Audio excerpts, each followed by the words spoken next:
हाँ, फर्स्ट में आ रही थी ये तो।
हेलो,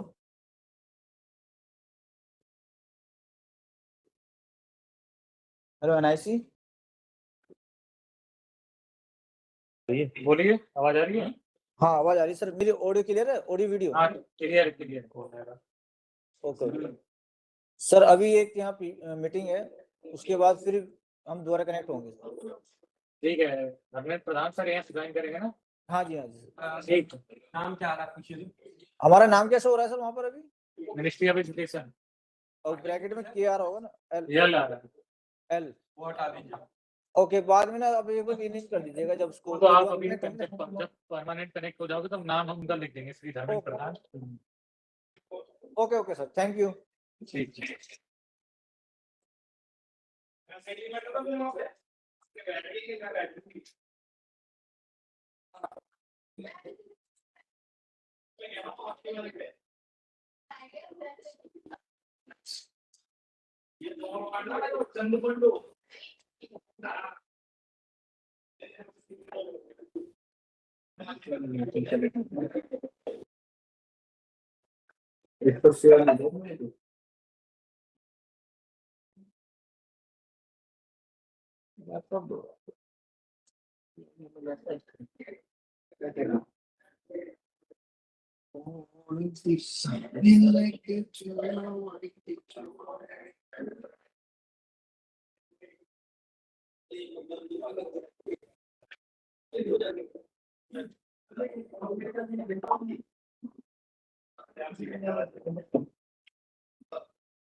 आपको मिल गया सिस्टम इनके लिए है अवेलेबल? सर ये इसमें आ जाओ मेरे पास आ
हेलो,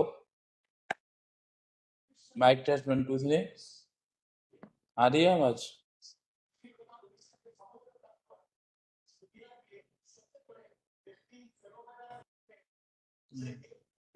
अब 6 हेलो, अब क्या आ गया भाई?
हाँ आकाश,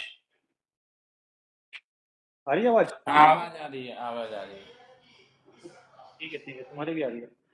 ठीक है, फिर बंद।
यस डीओजी नहीं अभी नहीं है। इसका आवाज क्यों नहीं आ रही?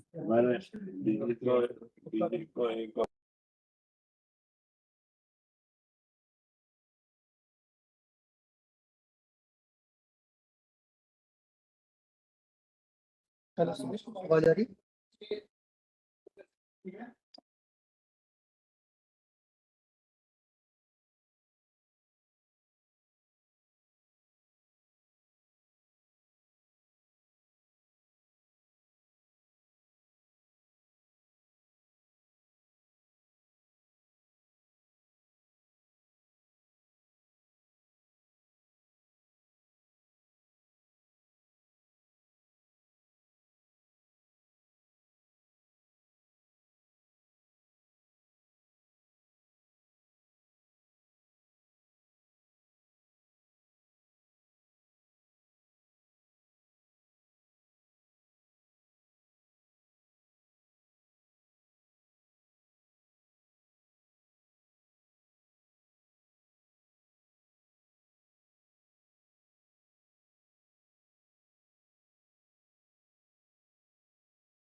फोन कर देगा तूने? करो। सुनील की आवाज आ रही मैं है? कर देता हूँ। ठीक हो गया? स्टार है ना अपना? तुम बोलो।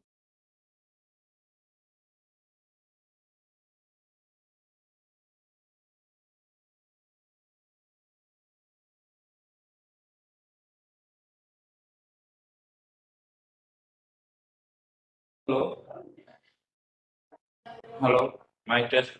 Hello mic test 1 2 3। बोलिए सर, बोलिए। हेलो नीति आयोग। नीति आयोग आवाज आ रही है?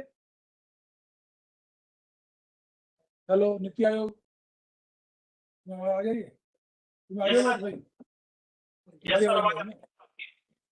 चेक करो। हेलो हेलो मेरी आवाज आ रही है?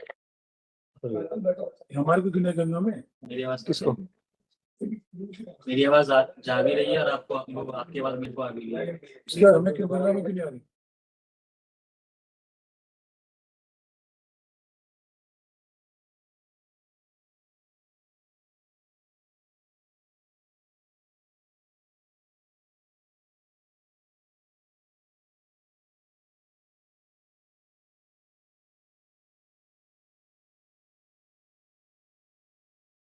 जयंत आवाज आ रही है? जयंत, जयंत रिस्पॉन्ड। सर नीति आयोग से आवाज आ रही है सर आपकी? अच्छा नीति आयोग, थैंक यू। अच्छा यहाँ पे कौन सर आएंगे? सर यहाँ पे नीति आयोग के ऑफिसर्स आएंगे और शायद सीओ मैम ज्वाइन करेंगी, लेकिन जो मिनिस्टर साहब आएंगे एक अलग बीसी सिस्टम से सर वो ज्वाइन करा दिया है। हाँ जुड़े हुए आपको दिख रहे होंगे, देखिए आपको दिख रहे होंगे। हाँ दिख रहे हैं, देख रहे हैं। ठीक है, थैंक यू। हाँ मेन टेस्टिंग सर वहीं पे कर दीजिए सर, क्योंकि अबे मिनिस्टर एक बार साहब बोलिए वहां से, हम बोल रहे कोई रिप्लाई नहीं कर रहे वहां से। एकाक्ष रेस्पॉन्ड करो। विकास अगर सुन रहे तो बोले। फोन करो उसको। जयंत, हाँ सर। हाँ जयंत बोलो। जयंत आवाज आ रही है?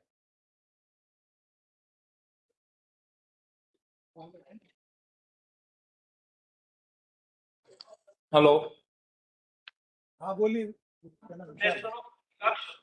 हेलो माइक टेस्ट 1 2 3 आपका क्या नाम है? एकाक्ष राजपूत। एक मैंने- आवाज ठीक आ रही है हाँ आवाज सही आ रही है। और वीडियो भी आ रहा है? हाँ क्या दिखा हुआ है?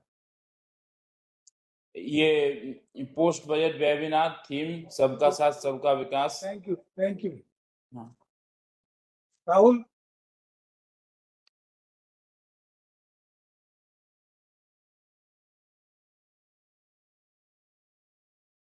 राहुल सर हैं, यहीं पे बुला रहे हैं। राहुल सर, तो तुम कौन बोल रहे हो? अपना नाम बताओ। हेलो,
उसको भेज दे प्रवीण को। सर कुछ अविनाश को भेज दिया सही ठीक है, हो गया ना? कोई बात कर रहे हैं DST? कैमरा रखा दे उस पासे तो Yes, sir, you are audible, sir. Theme of SATH SABKA VIKAS, fulfilling aspirations of people was held. DST एक बार करके देखो ना। Hello DST। Yes, sir, you are audible, sir. Okay okay, आपके पैनलिस्ट कब तक आएंगे? हाँ पहले तो इधर ही है। अशोक आ गए? पहले साल पार्लियामेंट से भी जा रहे हैं ना, आप बता दो सर। अच्छा तीन लोग पार्लियामेंट, हमारे सेक्रेटरी और मॉडरेटर, हमारा जो कोऑर्डिनेटर तीनों आज जा रहे हैं।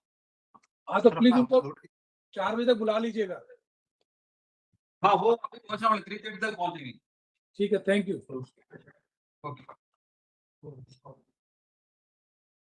In hybrid mode.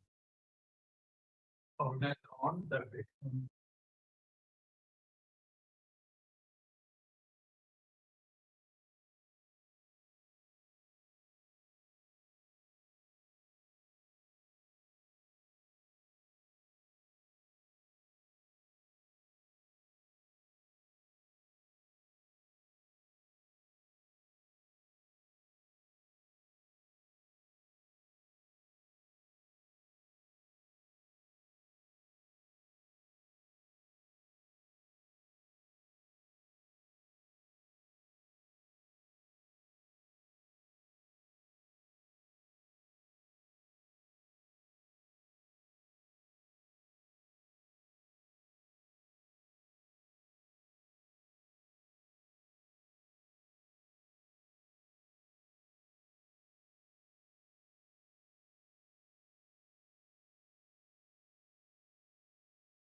आ रही है ना आवाज?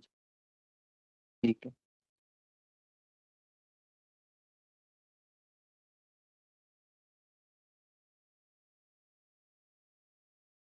हेलो बात करना भी देखो आगे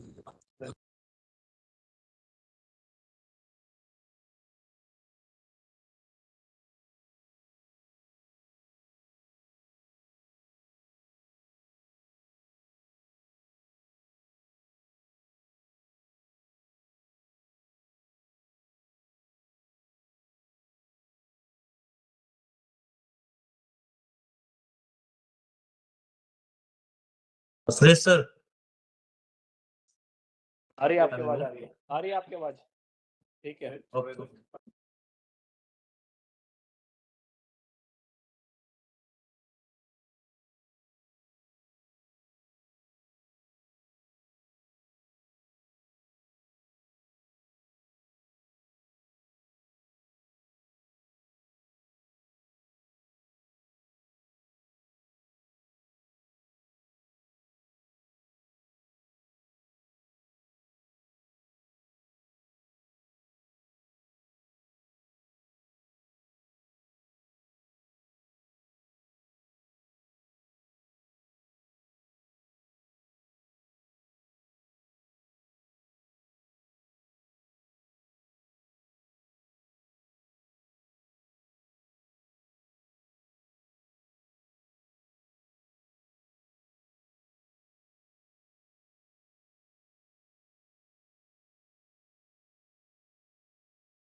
DPD, can you hear us?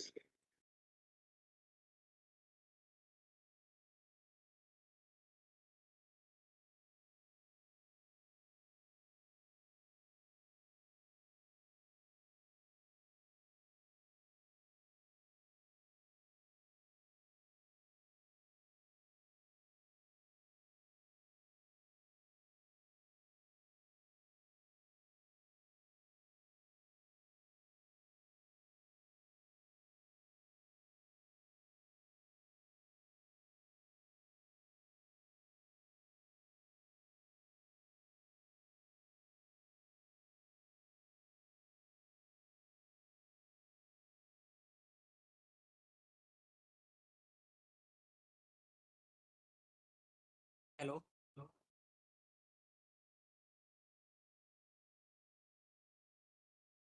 headquarter. Am I audible now? Yes, yes, we can hear you.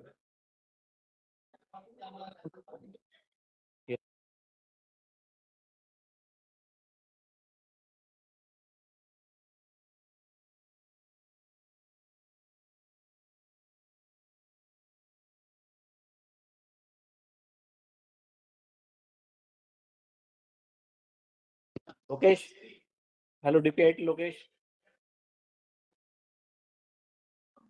Lokesh ji एक बार बात कीजिए ना, बात कीजिए ना एक बार। माइक से बात कीजिए एक बार, माइक से बात कीजिए, माइक से बात कीजिए। नहीं अपने लगा अपने तू अपना कर, तेरे आवाज नहीं आ रही, तुझे अपना। हेलो। हाँ लोकेश जी अपना कैमरा ऑन कीजिएगा।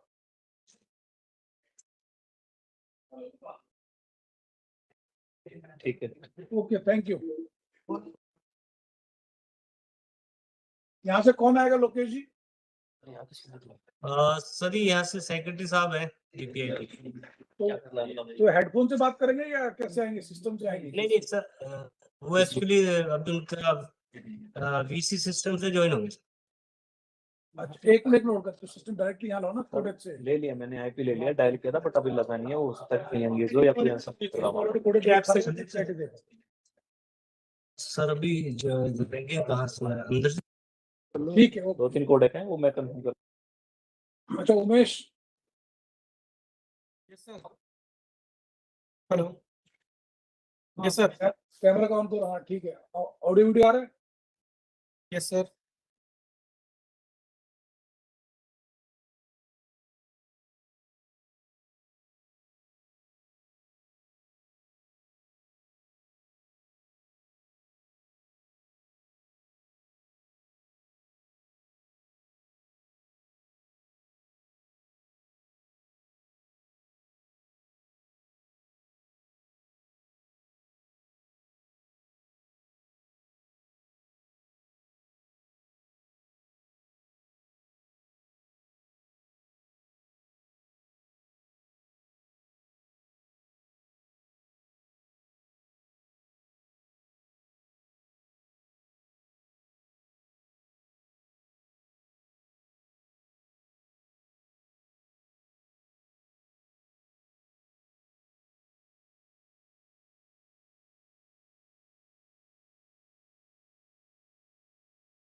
Hello, can somebody hear me?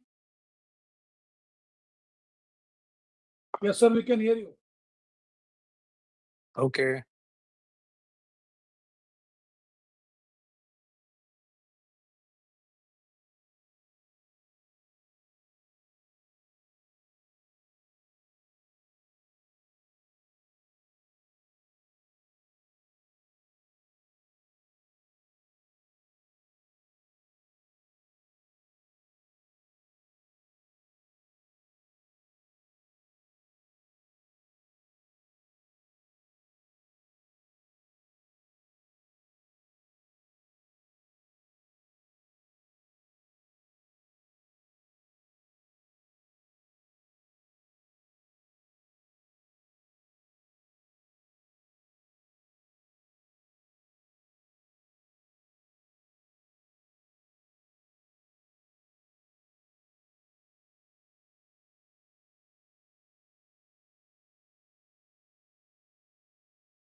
Hello, Amit.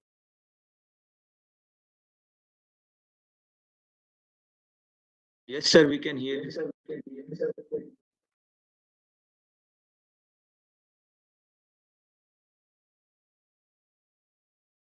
getting your voice properly. Yes, sir, we can hear you, sir. Sir, are you able to hear me? Voice is देखना वॉल्यूम बढ़ाना जरा अभी ठीक है sir? कम आ रहा है अब अभी ठीक है सर? नहीं पाठक जी अपना वॉल्यूम बढ़ा लो local.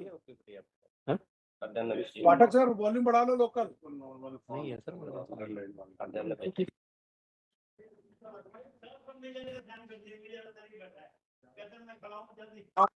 say something.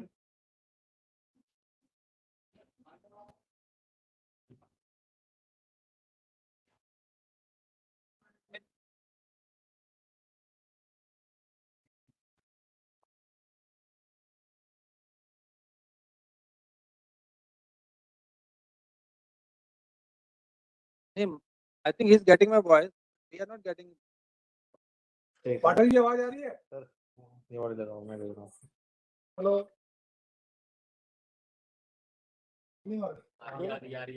Pathak ji आवाज आ रही है? आवाज तो आ रही है आपकी आवाज। आपके लोकल वॉल्यूम टीवी का या जो स्पीकर है उसको बढ़ाइए आप अपना। आवाज कट रही है। आप ठीक है? Not fine. नहीं यस कट रही है। Yes yes 1 2 3 test. आ रही है? बोल भाई बोल, जल्दी बोल। I have joined on behalf of Mr. Banerjee. आवाज आ रही है? हाँ क्लियर है जी आपकी आवाज। क्लियर है। हमारी आपकी आवाज भी क्लियर है और मेरी वॉइस क्लियर है? बिल्कुल क्लियर है। Okay so I have join on behalf of Mr. Chandrajit हमारे Banerjee. पास भेजो, पीपीटी हमारे पास भेजो, यहाँ से भेजेंगे हम लोग। हाँ आवाज क्लियर आ रही है।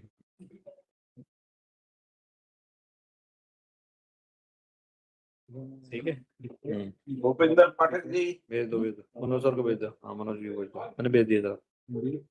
सोशल जस्टिस एंड एम्पावरमेंट था ना बैनर। सर आप दोबारा ये आपकी आवाज कट रही है। हेलो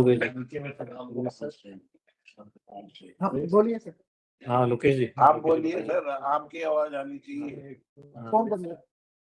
माइक ऑन कीजिए। अटेंडी में हाँ उसमें नहीं, अटेंडी में आपकी जा रहा है आवाज वो नहीं आ रही है।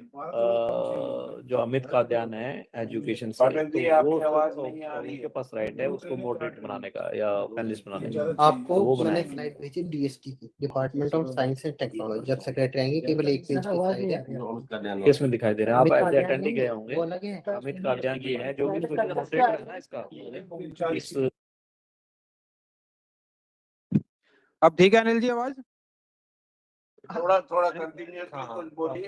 अन्नपूर्णा ये हाँ सारे उसी से join होंगे। हाँ सभी को करवाना पड़ेगा। ओके नहीं पाठक जी, आपकी आवाज नहीं है। नहीं आ रही शिवेंद्र जी? रुक के आ रही है। आप कंटिन्यूअसली कुछ डॉक्यूमेंट है तो पढ़ के आप देख पा रहे हैं ना, बताइए। दूसरे वालों को भी देख पा रहे हैं। इस पेज को हटा दो। इस तरह से रहेगी। नहीं, पेज के हटा के वो वाला पेज। ऑडियो प्रॉब्लम है आपके एंड से। एक मिनट जस्ट लेट मी सी क्या इशू है।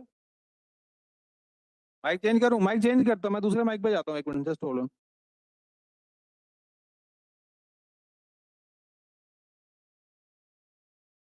अब ठीक है?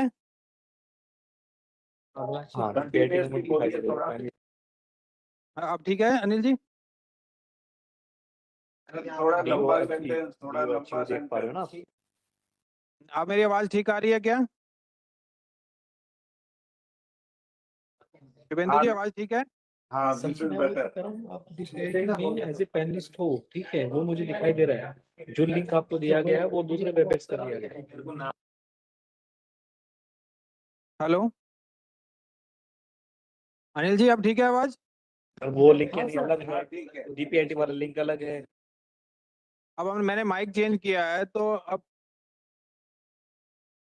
नए वाले लिंक पे, हाँ नए वाले लिंक पे जो है।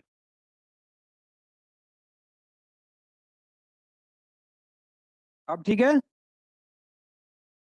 यस सर ठीक है। अच्छा तो माइक चेंज कर दे।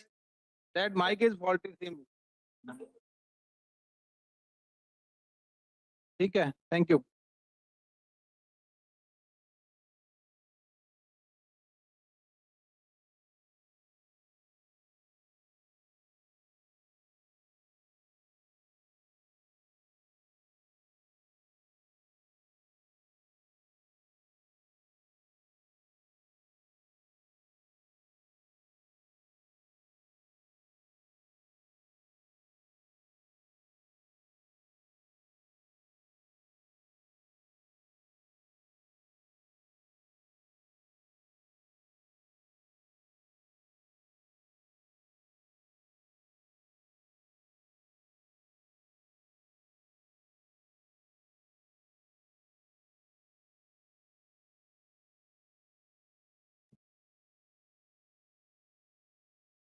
हेलो हेलो आ रही है आपकी आवाज अभी आ रही? आ रही है ठीक है ऑडियो भी सही आ रहा है ना तो वीडियो भी सही अभी अभी फोन रख दो, अभी फोन रख दीजिए आप, फोन रखिए हेलो एनबी पहले वाली स्लाइड है ठीक है और इसमें जी सर जी सर क्या नाम है आपका? 4:30 और 4:15 का टाइम मेरा नाम रवि है सर, आइए, ये बस ऑफिस 4:30 में ज्वाइन किया वाले में है। 4:15 पहले मैं डिलीट कर दूं ठीक है, ओके। अशोक जी, मैं ये चीज पे मंत्री जी बोलेंगे, ठीक है आवाज यहाँ से? पुराने वाले हाँ ठीक है एकदम बढ़िया है। मैं वो माइक टेस्ट कर रहा हूँ जो आसपास जहाँ जहाँ जिसने बोलना है, तो सभी रिस्पेक्टिव माइक से टेस्ट कर लेता हूँ मैंने कहा। Thank you. भेजिए हाँ ठीक है, कैमरा थोड़ा सेट करवा लीजिएगा, कैमरा आपको अभी भेजी थी थोड़ा राइट स्क्यूड है, उसको सेंट्रल फोकस लाओ। सर पाठक सर, ये वीसी सिस्टम है कि आपका एक सर आवाज आ रही है ना आपको? आ रही है जी, आ रही है। हाँ, ये सेम लिंक है ना, इसी लिंक पे हमने करके रखा हुआ है। हाँ हाँ, इसी लिंक पर है, yes no change. Pathak ji, ये वीसी सिस्टम है कि लिंक है? ये वीसी सिस्टम है जी, वीसी सिस्टम है, वीसी सिस्टम है। आप मेरे को आईपी तो मैं डायरेक्ट लगाता हूँ आपको, आप एक टेक्निकल बंदे का नंबर दे दो आपको।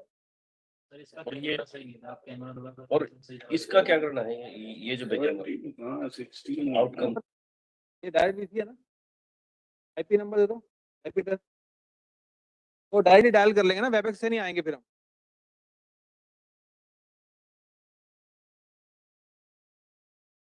आईपी पे नहीं है, नहीं आपको वीसी सिस्टम तो लगा है, ये क्या है? आई थिंक ये कैमरा और टीवी है जी, इसमें वीसी सिस्टम नहीं है अशोक जी। ठीक है सर, ठीक है, मैं एक और माइक को थोड़ा टेस्ट कर रहा हूँ, एक मिनट होल्ड कर लीजिए सर। अब ठीक है इस पे? यस सर, ठीक है। अब ठीक है, थैंक यू। ये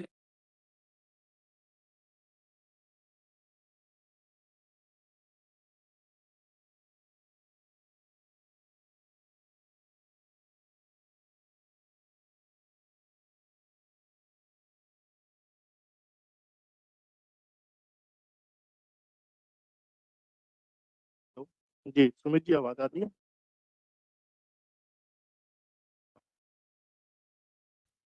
सर आपके पास आ रही है क्या भेज रखा है सबूत दत्ता सबसे करूंगा, उनकी भी है क्या? नहीं, हमारा एजुकेशन का है उसका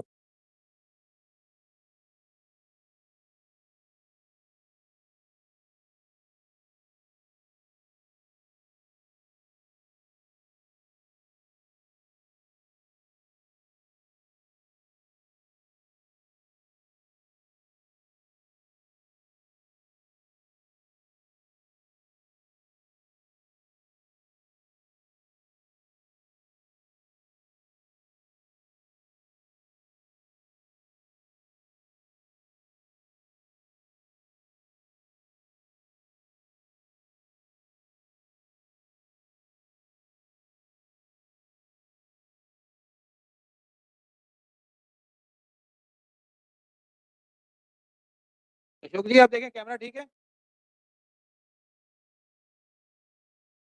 बोली सर सर हाँ ठीक है अभी। ठीक है, थैंक यू।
लोग जी इसमें सेशन में एक इंटरप्रेटर को भी ऐड करना पड़ेगा। 2 इंटरप्रेटर हैं, बारी बारी वो बीच में आते हैं, तो उसको एक बीच में स्टेज पे ले आना। एडिटर सर आप बता दीजिए किसको क्या करना है। सुमित को बता देंगे तो सुमित करता रहेगा सर। हाँ मतलब इंटरप्रेटर 2 हैं हमारे ISL RTC वाले, वो अल्टरनेटिवली आएंगे, तो इस सेशन में भी जैसे चल रहा है इसमें भी ऐड कर देना।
हेलो।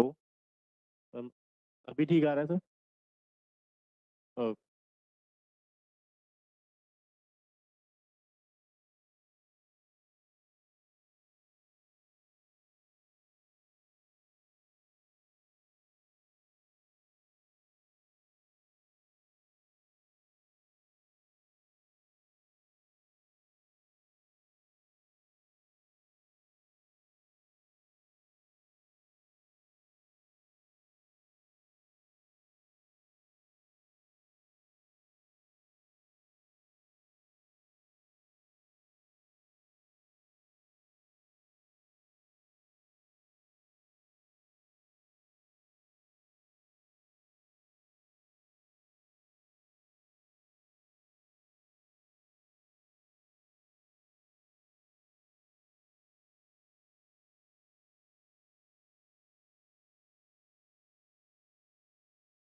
यार ये ये नहीं होता भाई भारत वीसी में, जो आप बोल रहे हो ना कैमरा डिसेबल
अविनाश जी हेलो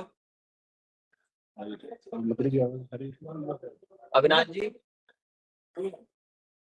हाँ सर आवाज हमारी आपकी वीडियो ऑन कीजिए एक बार अपना एक सेकंड सर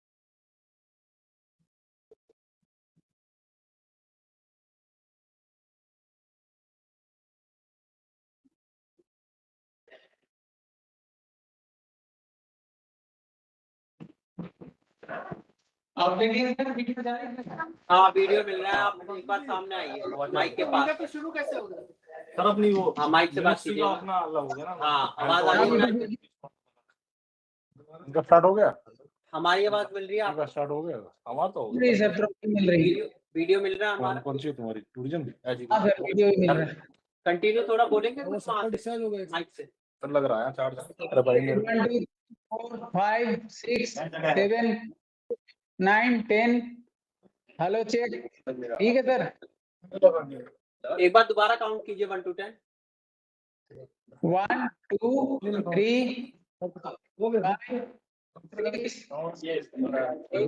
ये आप बार वर्ड्स बीच में स्किप हो रहे हैं आपके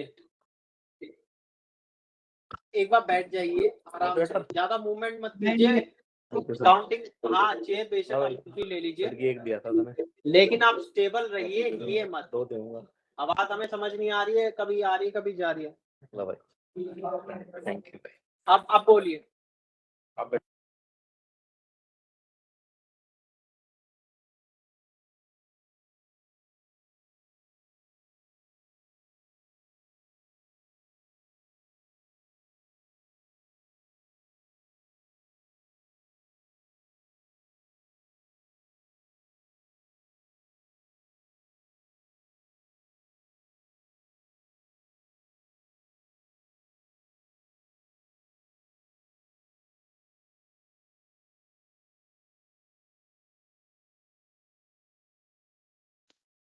आप चेक कीजिए सर 1 2 ओके ओके 3 ठीक है sir thank you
hello NIC, I am audible? Yes yes, आपका नाम क्या है? गोपाल सिंह। ऑडियो वीडियो ठीक आ रहा है? हाँ क्लियर है सर। क्या दिख रहा है आपको? हमारा ओके है सर। हाँ ओके।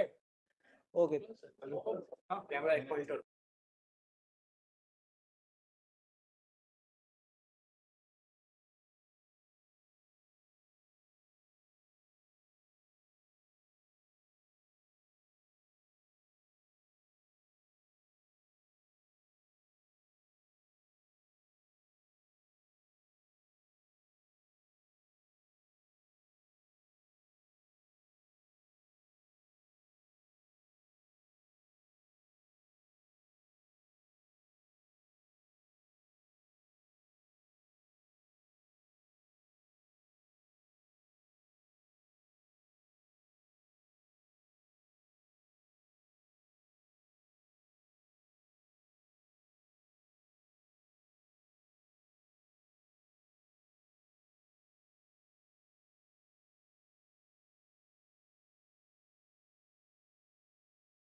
हेलो अतुल, प्रवीण को भेज दिया। देखो उनको बोलेंगे। हाँ भोपाल। मॉडरेटर ज्वाइन कर लिया। हेलो अमित जी, मॉडरेटर ने ज्वाइन कर लिया है। हाँ क्या कह रहे हो? मॉडरेटर ने ज्वाइन कर लिया है। इको हो रहा है, इको हो रहा है। सारे मॉडरेटर आ गए? हेलो 1 या गोपाल एक बार मेरे ऑडियो चेक करना है। 1 2 3 4 5 6 7 तो बोले ऑडियो ओके है? गोपाल ऑडियो ओके है। अभी इको आया था ना। एक सेकंड सुनो सर, यहाँ पे ना ये तो इको से नहीं हो रहा।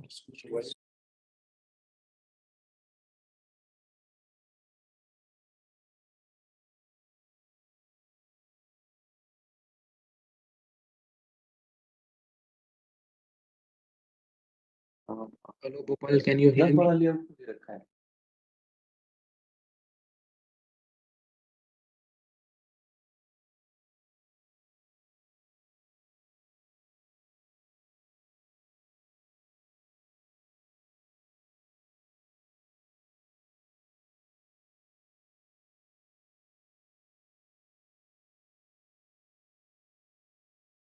हेलो गोपाल,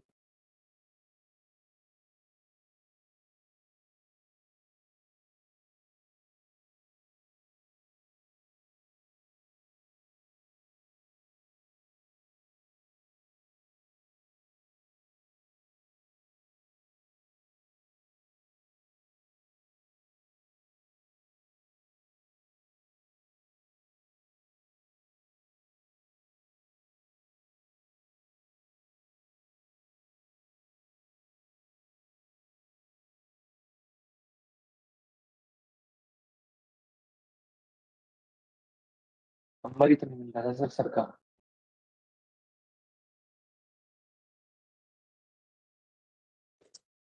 अमित जी माइक कौन है आपका? ये दो आए हैं। तो मेरा हिसाब से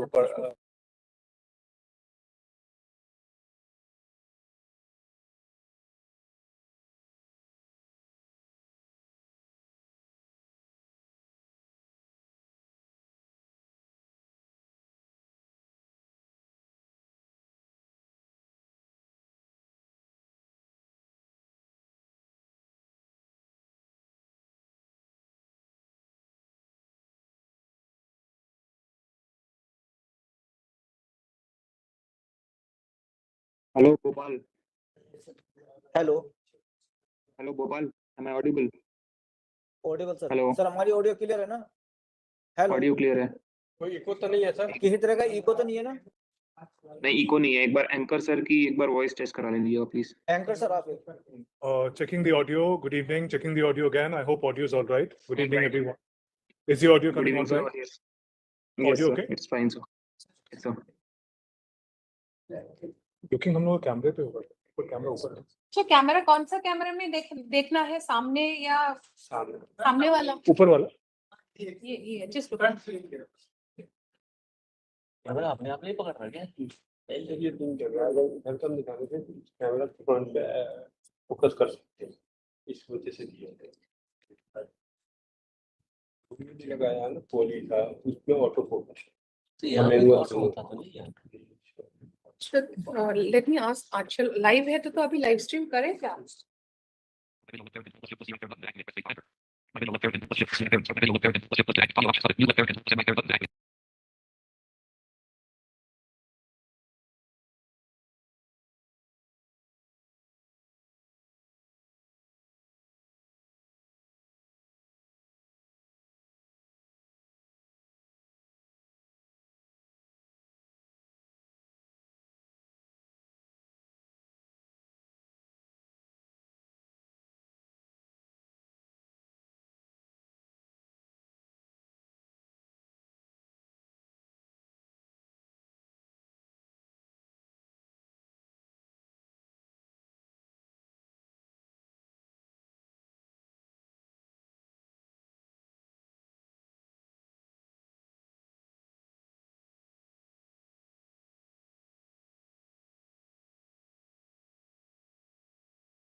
Namaskar and good evening, ladies and gentlemen, distinguished guests. Welcome back to this post-budget webinar.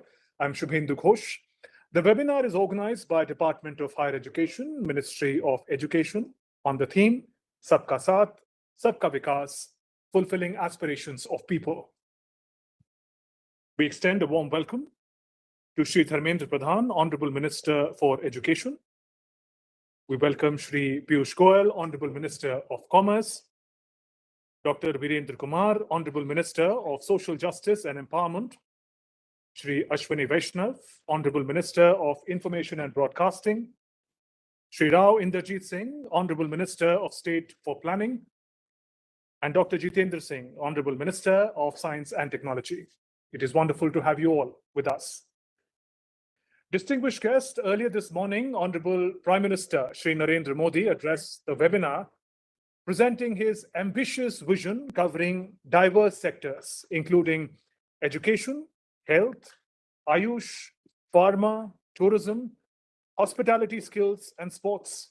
Now, remember, this is the last of the webinars organized around the core themes of the Union Budget 2026-27. The objective is to translate the budget's strategic reforms into actionable, outcome-oriented framework through wide-ranging consultations with ministries, academia, industry, civil society, and implementation partners.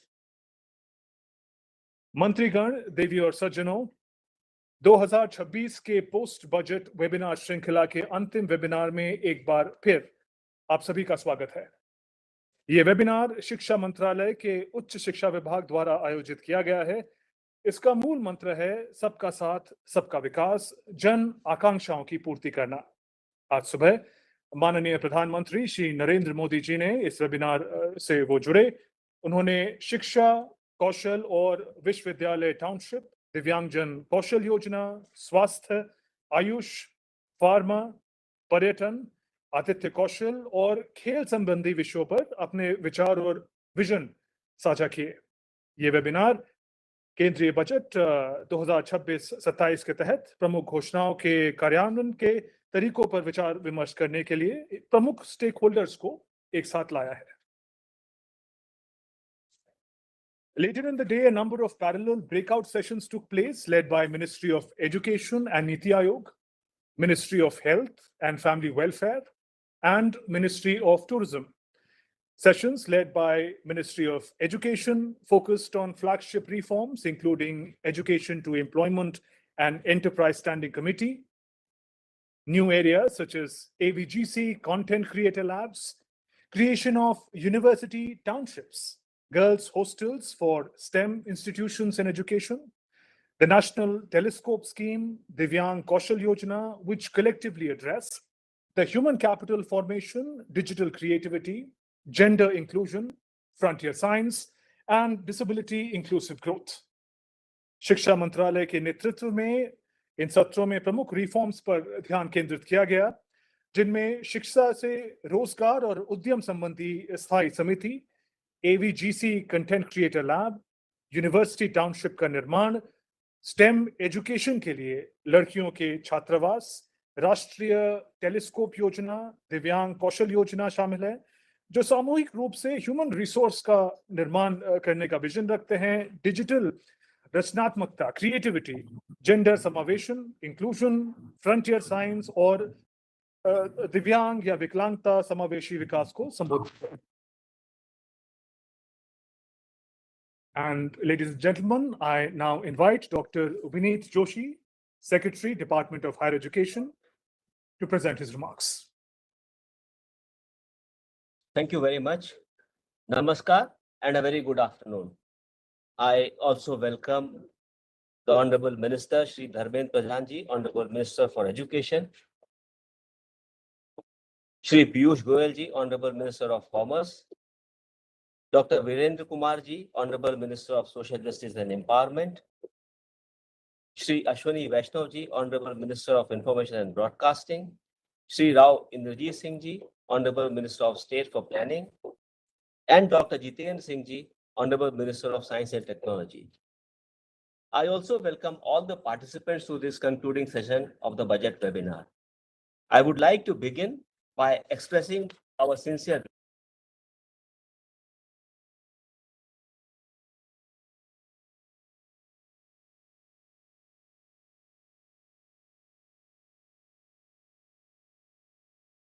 Lost the audio. his guidance provides a strong and unifying direction as we now move into the implementation focused concluding segment of today's program. Sir, we structured today's deliberation into 5 breakout sessions.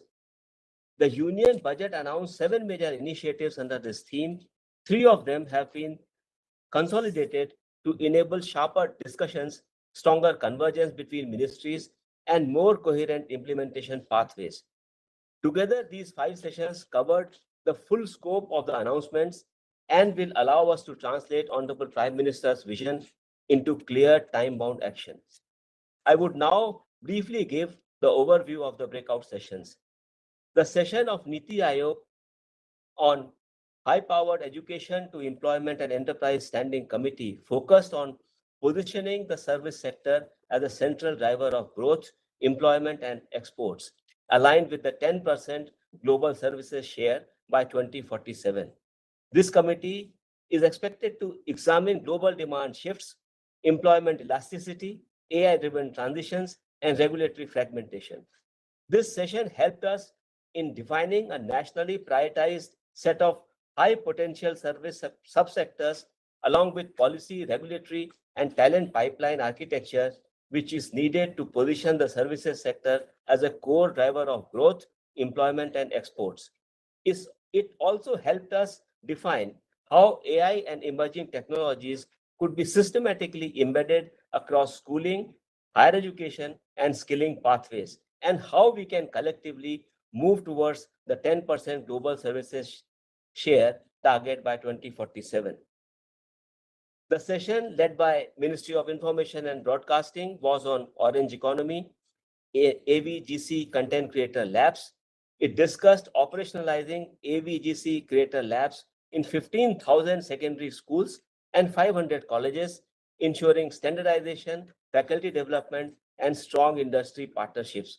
This session helped us in defining the national rollout strategy for the AVGC Creator Labs. The session led by DPIIT, which was on New National Institute of Design, articulated the strategic and structural blueprint for establishing a new NID in the Eastern region, strengthening India's design education ecosystem, and aligning it with national economic and cultural priorities. The session led by the Department of Divyangjan, which was on Divyang Kaushal Yojana. The 2 sessions which were led by the Department of Higher Education and Ministry of Education, which were on university townships and girls' hostel for STEM. The session on university townships defined the structural blueprint for the first 5 university townships, the challenge route methodology, corridor-aligned academic offerings, governance, and options of financing models required to create integrated academic industrial townships.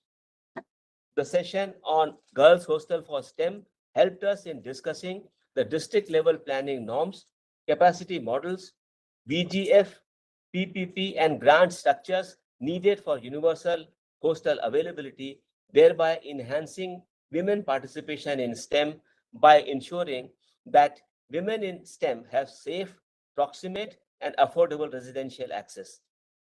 On Divyangjan Kaushal Yojana, the session defined an industry-linked, outcome-based skill framework that moves beyond supply-driven models. It helped us define disability-wise course baskets, employer partnership models, verification systems for placements, rural livelihood-linked pathways, and use of AI, thereby ensuring sustainable economic participation of Divyangjans.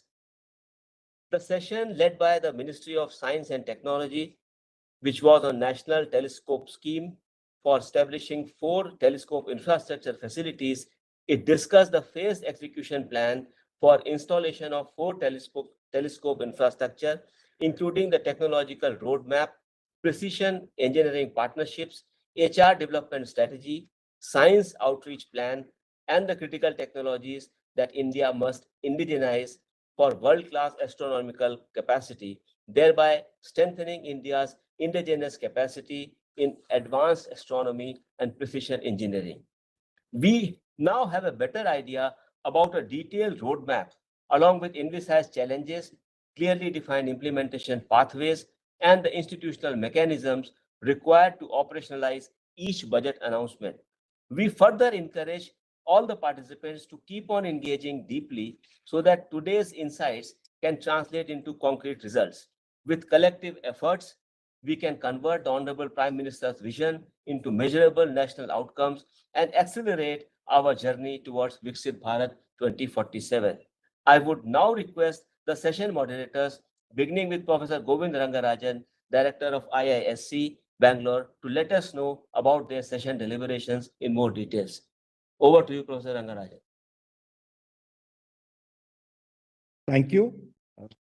So let me summarize the discussion on the university townships. We had an excellent discussion with world-class experts participating. Everyone agreed that the idea of a university township is very important and timely. What we discussed were some of the mechanics. For example, location was something everybody thought was an important criteria for the success of this concept. One suggestion was to have it as a satellite town of a major city, where one can use the basic infrastructure of the city like hospitals, schools, etc. It was also felt that it should be within 1 hour of an international airport and should have enough scope for jobs for spouses. It was also felt that land allocation should be strategic in nature, taking into account existing industrial corridors. And also they should be located in states that have a visionary state leadership, because here the state contribution is also very important in taking this forward. As far as design of the township is concerned, it was felt that it should be compact and have mixed zone use rather than spread out over a large area where you have difficulties, just going back and forth between different parts of this township. It also needs to have if it's a satellite city, to have the city's public transportation integrated with that township. And equally important, it should be a sustainable campus that's organically linked to the local communities and local urban bodies. It was felt that it is important that you integrate with the local community rather than be something which is like an ivory tower, which does not communicate with the local communities. It was also felt that the committee which oversees the design and operation of this township should be shared by the state chief minister. The hope is this access-led expansion will now give way to outcome-led expansion. Industry collaboration was another important component everybody touched upon. Having a research park, of course, is very important. Industry R&D labs should be located in these townships. That is very critical. Equally important, these R&D facilities should be shared with universities belonging to that cluster. This would alleviate uneven access to lab facilities that is currently there. And one should avoid duplication of infrastructure, of course. Then there should be a lot of startup funding in these townships. So they should be initially funded well, and then, of course, they go out on their own. And it was also felt to make this whole enterprise attractive, faculty members should be permitted to spend time in the industry so that there's a much closer integration between the industry and the academia. And when you come to financial sustainability, it was felt that tuition fees should be, substantial so as to cover the costs. They cannot be highly subsidized tuition fees.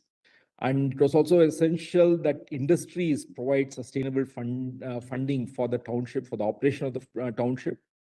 And since you have land, it is also important to monetize the land resources effectively for financial sustainability. And one suggestion was that the government should provide 50% of the funds for the first 20 years to make the whole thing sustainable. And talking of students, it was felt that there need to be change when you talk of these university townships. You just don't admit students based on their marks in, say, JEE Advanced and so on. You need builders who can actually build products so that the country becomes a product nation. And therefore, the admission criteria should change accordingly here. And it should also be very inclusive. State university students should have access through credit transfers, online classes, etc. And then how do you measure success? Of course, it's important that, only if you quantify something, you can actually improve it. So as far as learning outcomes, there are standard things like student satisfaction, placement, etc. But one should also develop quantitative and qualitative measures of industry collaboration and then research productivity. And these should be monitored by industry advisory boards, research committees, and alumni. All these are important components in the monitoring process. And the timelines is that within 1.5 to 2 years, you can have the design and the infrastructure done. Then scaling and expansion over the next 2 years. But for all townships, 5 years was felt to be ambitious but reachable goal to establish all the 5 university townships. So with this, I will stop. But on the whole, everybody thought, that this was an excellent idea that has been expounded by our Honorable PM, and we should all work towards realizing this vision. Thank you. Professor Govindan Rangarajan, thank you for your remarks, sir. Let's learn more about the outcomes of the breakout sessions that happened today. Let us welcome Dr. Chandrajit Banerjee, Director General, CII, expert from Niti Aayog. Dr. Banerjee. Thank you. Thank you very much, Honorable Ministers, Secretary. Thank you for the introductions initially. Sir, I report back on the breakout session on high-powered Education to Employment and Enterprise Standing Committee. It was really a very, very lively session, taking the advice from the Honorable Prime Minister's speech in the morning. And as guided by the Ministry of Education and Niti Aayog, we deliberated in detail to conclude with 5 priorities and action items. And the deliberations today highlighted several important themes on strengthening the budget announcement on high-powered Education to Employment to Enterprise Standing Committee and enhancing the role of the services sector in India's growth story. The 5 priority items and action items. The first, if I can, is the Centers of Excellence as innovation hubs. This was with AI and tech intervention. The recommendation for one to establish AI and tech-enabled centers of excellence, each with a focus on sectors such as agri-tech, health tech, tourism, education, and digital services. Second, build these as private-public hubs, bringing together government, industry, and academia. And the third sub-point on that was to enable state governments, which were to develop regional centers of excellence clusters aligned with the local industry strength. The second major area was a skills-first education ecosystem. So we move towards a skills-driven learning pathways as a part of the of degree-centric education, integrate skills-based learning with aligned with the emerging technologies which we deliberated upon, and promote continuous learning through certifications and industry-led programs. Industry-led program was underlined. And the third piece in that the skills-first education ecosystem was integrating the skills, technical skills with creativity as well as problem solving and critical thinking. The third issue that came up was institutionalization of an industry-academia partnership. So bridging the gap between our between learning and the employment, which was felt critical. So how do we increase industry participation in curriculum design in particular, and as well as institutional governance. Also expanding internships, industry immersion, and practical project exposure. And the third, of course, was on the education industry clusters to be encouraged, and also align educational institutions that are linking learning, research, and job creation. And also, of course, how the local industry should connect to the academic institution. That's going to be critical. The fourth part of the entire discussion was on scaling research, innovation, and also applied learning.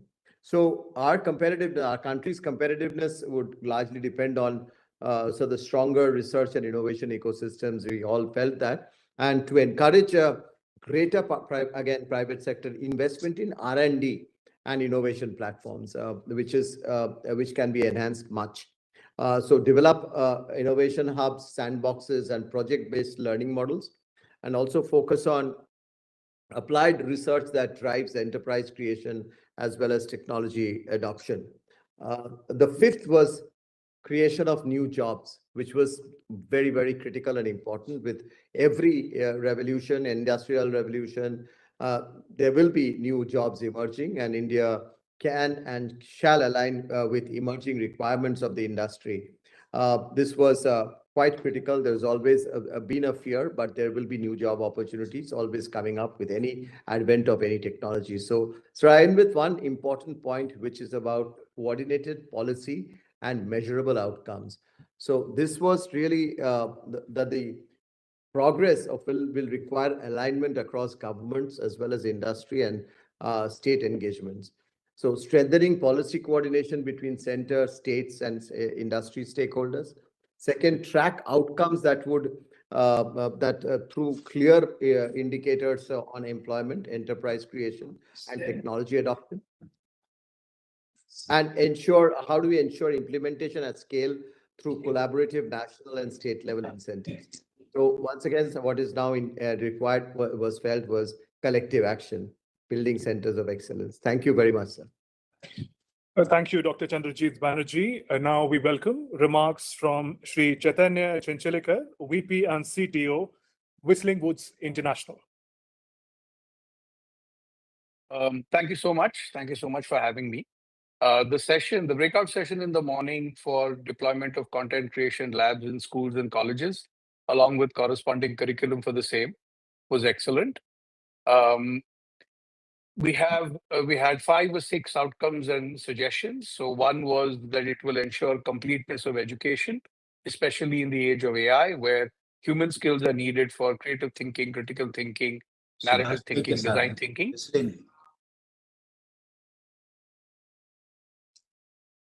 It will widen the spectrum for higher education and career pathways in media and entertainment through integration with the national education policy and emphasis on multidisciplinary learning, design thinking, and creative education.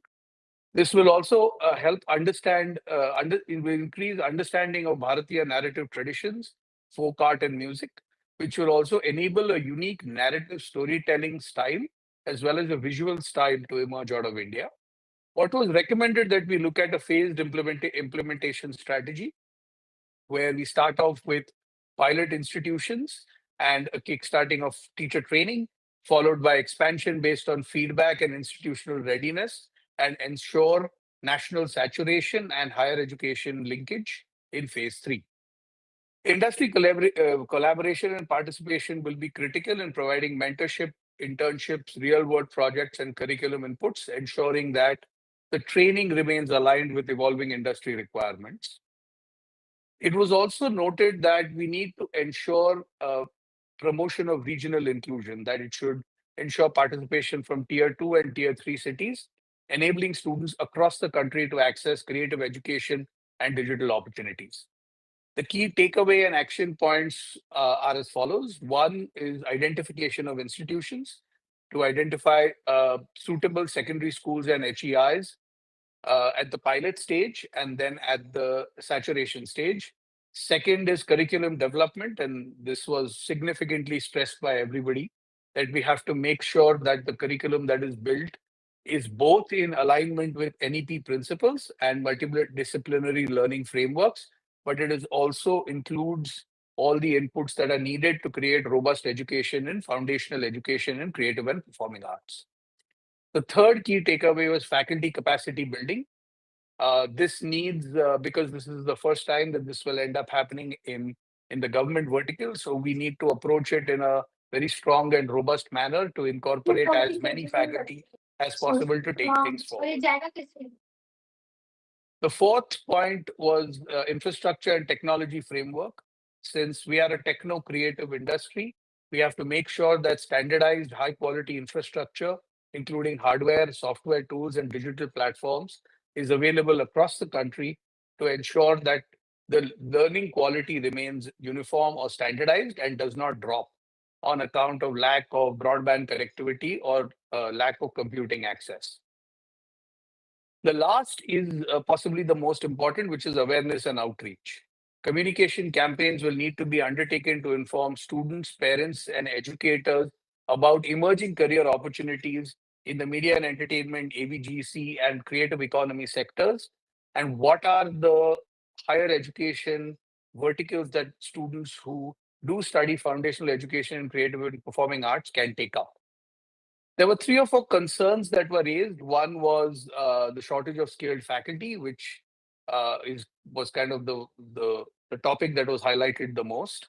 The second was the infrastructure requirements, so reliable electricity, broadband connectivity, and digital infrastructure. The third was career awareness and parental acceptance, without which none of these projects will really roll out in a successful manner. And we have to make sure that the parents and students do not lack awareness of this area. And the fourth is to make sure that we have industry link, that the industry is linked to both the curriculum development as well as industry mentorship to make sure that the students acquire skills that are needed today as well as tomorrow. So this was a brief summary of the breakout session for content creation labs in schools and colleges. Thank you very much. Thank you, Shri Chaitanya Chenchelikar. We now welcome Shri Sridhar Mari, NID alumnus, AI startup founder and designer from Bengaluru, to share his thoughts with us. Good afternoon, everyone. The honorable ministers and the executive leadership. Thank you for the opportunity to speak with you today. Just got a couple of slides here to sort of sum up on what we've discussed in the morning. So the topic that we've taken is design as a catalyst for national progress. And this, can you just, I'll just share my screen rather. Okay, so somebody's shifting the slides. Okay, so the panel was diverse and it included design practitioners, industry representatives, educators, and policy stakeholders. Next slide, please.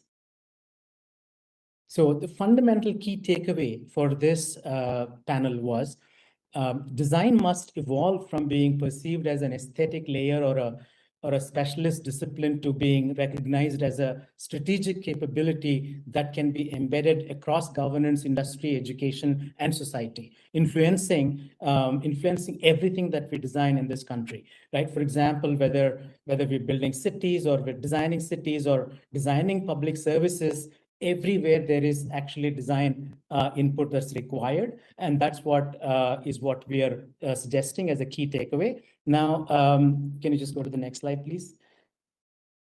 Yeah. There are 4 thematic dimensions that have emerged from this. One is, the number one is design as a national infrastructure to pave the way for economic development and industrial competitiveness. Here, what happens is we've studied other developed nations and how they have actually used design as a fundamental tenet for their national progress. Now, in the US, the industries that were driven by design have outperformed S&P 500 index by 219%, right? So that's the kind of impact that design can have. Similarly, in the UK, one of the studies has indicated that about 90 billion pounds were being added to UK's national economy every year based on the design interventions that they're taking. And that's influencing nearly 5% of the GDP for UK. Now, the gross value added, actually. So that is the kind of impact that we can envisage from design, and especially when we use design as a strategic tool to build the public infrastructure and make the industry competitive and so on. The second theme that has emerged is design as the cultural capital that's embedded that is embedded with Indian identity. Now, today we all talk about Japanese design and German design and Scandinavian design, but then there is enormous amount of strength in Indian design, but we don't really quantify it, or we don't even qualify it because it's so diverse and pluralistic, and we need to actually study it and bring it out as a national cultural capital for the progress of this nation. And we will double click on that in the next couple of slides.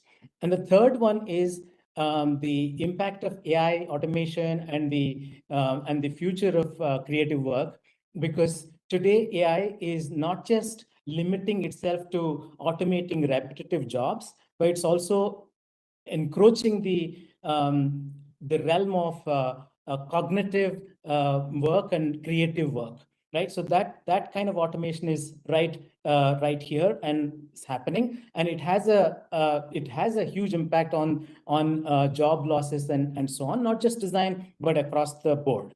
Now, how do we actually use this opportunity to create, or even to think of the newer and emerging jobs that would sort of come up during this intervention or the impact of AI? That's the third thematic dimension that we discussed. And the fourth one is how do we build future design leaders and design entrepreneurs? Today, typically designers get trained, they come out of the institutes, and then they take up a job and and of course contribute to the economy. But there is a lot more that they can do, especially if you can actually help them become better design leaders with better entrepreneurial skills. So that's those are the four thematic dimensions. Now let's just quickly go into each one of those things and spend just a minute. Next slide, please. Now, when we say design as a national infrastructure, what we mean is that the way we have innovated about digital infrastructure, the entire digital infrastructure that the government of India has envisaged and implemented is a story that is unparalleled in the world, right? So that kind of a story can be done with the design also as a national infrastructure, influencing the social equity, public services, governance, and so on. So that is that's what we mean by how design can become a strategic tool.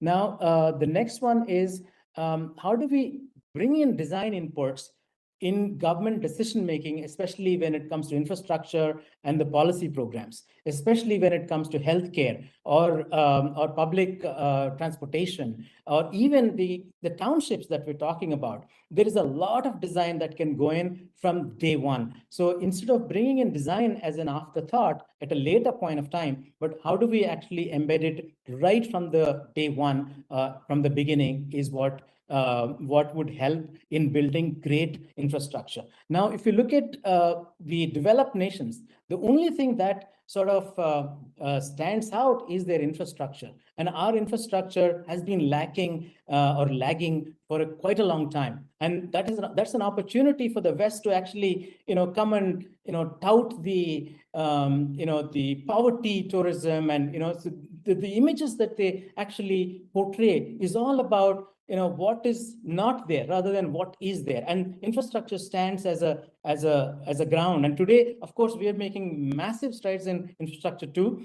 And whether it's airports or national highways, they're all extremely good and on par with global standards. Now, the same kind of a thing across the board, across all infrastructure related programs would be really helpful. Next slide, please.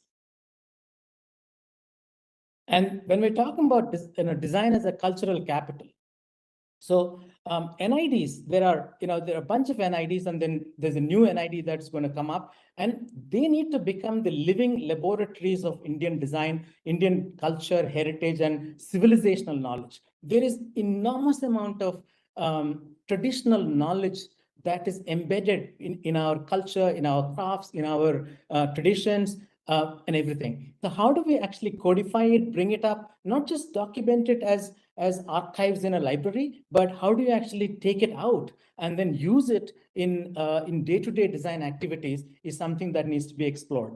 And there has to be a national discourse on what is Indian design identity, what should be the Indian design ethos. For example, sustainability has been a crucial tenet for Indians in general from time immemorial. Now it's the West that comes back and says sustainability is a standard, you need to follow it, and so on. But then see, we're losing out what we had as clear strengths to something that has been actually adopted by the West, right? So that is something that we need to focus on. Then next slide, please. Here, again, the impact of emerging technology. I think we have to build mission critical design research labs focusing on AI, healthcare, sustainability, and culture systems. Now, there are so many new roles are going to be emerging in light of AI automation. Now, it's not going to be anymore a furniture designer, or a product designer, or an architect, or any of these things. And there are many new roles are going to come. We need to do research into it, and then probably train our people, our students right now within the institute, so that they're ready for the future. And of course, Design Policy 2.0. The document that was created earlier needs to be redrafted in line with the emerging technologies and the new realities, and even in the new geopolitical situation. So these are some of the things that we had talked about. And the last one is the next slide, please. Yeah, and building future design leaders and entrepreneurs. So here, designers also need to be given some amount of understanding of economics and finance and manufacturing and market viability, so that we can help them become better design leaders and design entrepreneurs. And students should also be encouraged to tackle complex real-world problems rather than focusing on the next best toaster design, right? So they need to be aware of the kind of the problems that we face as a country, as a society, as a culture, and they need to start thinking about those aspects. And of course, embedding design awareness at the school level and professional education programs would also help in elevating the design thinking across the board. And finally, the desired impact. Next slide, please. The desired impact that we want to drive is design needs to move the needle from being an incremental innovation to transformative innovation in national development. And that's our submission. And we just need we need to do a lot more work, and probably we would meet offline and continue this discussion and bring back our thoughts and ideas into the policy making. Thank you very much. Thank you, Sridhar Mari. Let us now turn to Professor Suchi Sinha, Associate Professor, IIT Delhi, expert from Department of Higher Education. Dr. Sinha. Thank you very much for the opportunity to moderate the session today morning. The session that I moderated was on girls' hostel in every district for STEM institutions. Several very inspiring women were part of the panel, and several interveners were also people who are experiencing educational institutions on a regular basis. So it was a very rich conversation. I must acknowledge that there was an overwhelming welcome of this initiative, of this announcement. There was an acknowledgement that accommodation and mobility barriers often constrain women aspirants from choosing and opting for STEM programs, and often they settle for courses which may be closer home just because of safety, affordability, and other reasons. The panel discussed several aspects of the girls' hostel in every district. There were helpful points which were made, both around strategic considerations as well as more operational considerations as this plan is implemented. I'll actually start with more operational issues and then finally close with some of the strategic considerations that were talked about. Operationally, there was an acknowledgement that a girls' hostel will need to understand and cater to girls with different demographic, dimensions. For example, women with caring responsibilities, women without caring responsibilities, and so forth.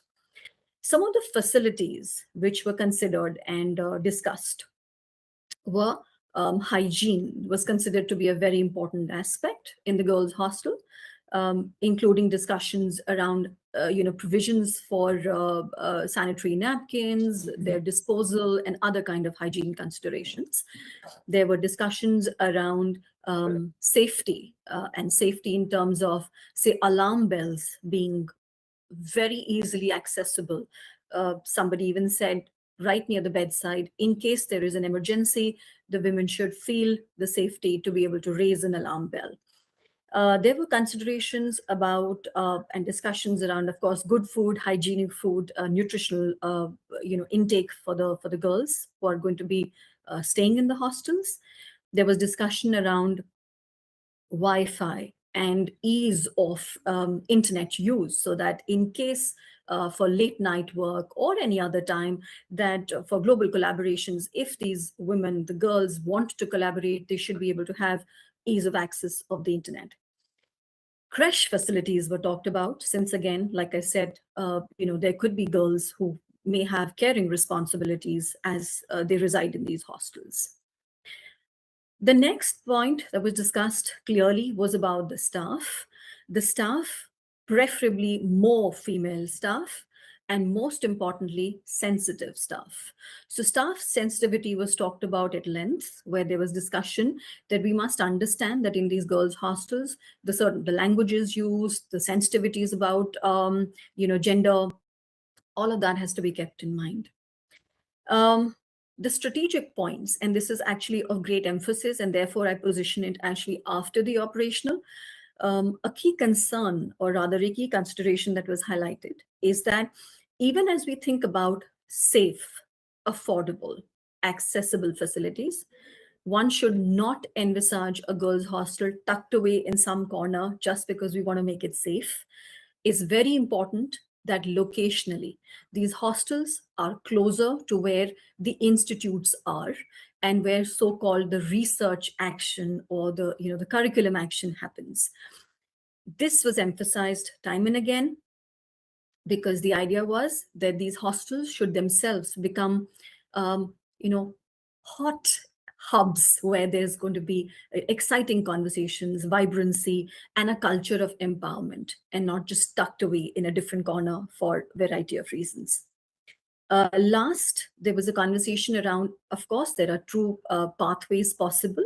One is expansion of the current facilities that are already available and augmenting them, which may come with quicker output and a quicker setting up of the hostels. But age of the building needs to be thought about, access zones and how they can be protected and made accessible yet restrictive in terms of making sure the unwanted people are not into the hostel. That was considered.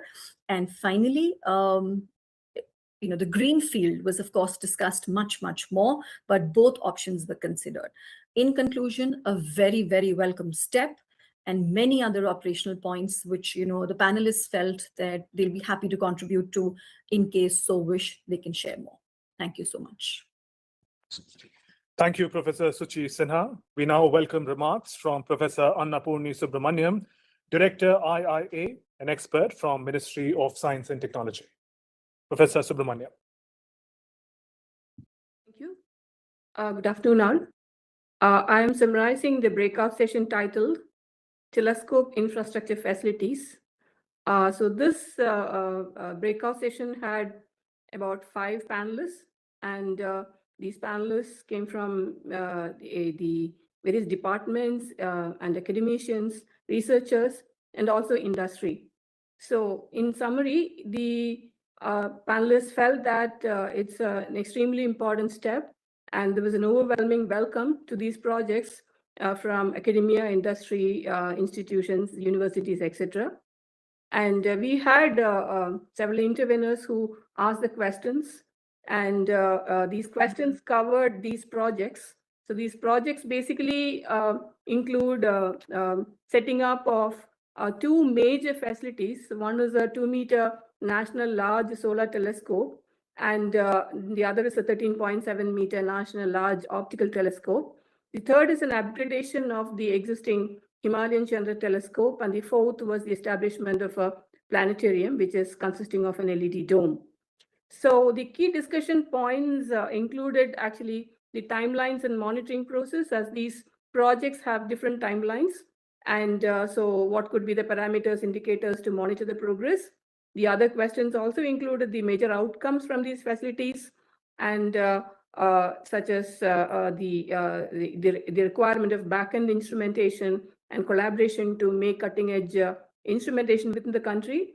The telescope facilities are going to be established in high altitude remote areas, so how to make sure that the logistics and maintenance issues are taken care. Key learnings from global practices and how these projects position India in the international scenario, etc., were also discussed. The discussion points also included synergy of these projects with the existing multi-wavelength projects such as LIGO India, MACE, etc. And also how to bring industry connect in specific points of developing key technology within the country, and particularly in terms of a segmented telescope, which we are going to do for the first time. And how do we strengthen science communication in the country, and how can we have a network of planetariums or science communication centers to actually communicate what is being done in these projects, also about the excitement of science and discoveries made in these particular facilities. It also discussed how to ramp up human resources, capacity building in the country, as well as how do we empower and involve students and young researchers, etc., in the whole project. So the key challenges and risks identified were basically capacity building in the country, and development of a few key technologies, and also the knowledge retention and knowledge basically transfer, because these projects span over a very long timeline, and the required policy and regulation with respect to industry academia connect, and the development of centers, and new ideas and new R&D, basically technology developments. So the key recommendations which came were there are many institutions in the country which have started astronomy and astrophysics, and the aspirations in space science is looking extremely, very, very good. So it is important to involve institutions across the country, and also equitable access to people across the country. In terms of technology, one emerging point which came from the industry is that their involvement in critical science projects, technologically challenging science projects, basically are bringing in the ultra high precision mechanisms within the industry. And they also express that such participation is helping them to get these technology used in areas which actually will not be accessible to them. So this is a very, very important point. So the important points, like some of the critical technologies like ion beam polishing, or the alignment and phasing systems of the segmented telescopes, require new development, and it is important to be developed in the country and with industry and academia collaboration. And also important to bring synergies within the R&D and existing telescopes within the country. It also is recommended that it is important to use AI and digital twins, because these systems are remote, and digital twins really help in optimization of the performance, as well as finding out any maintenance issues, etc. So it is important to build digital twins of various subsystems early on, and also use them to improve the system as well as to get good maintenance.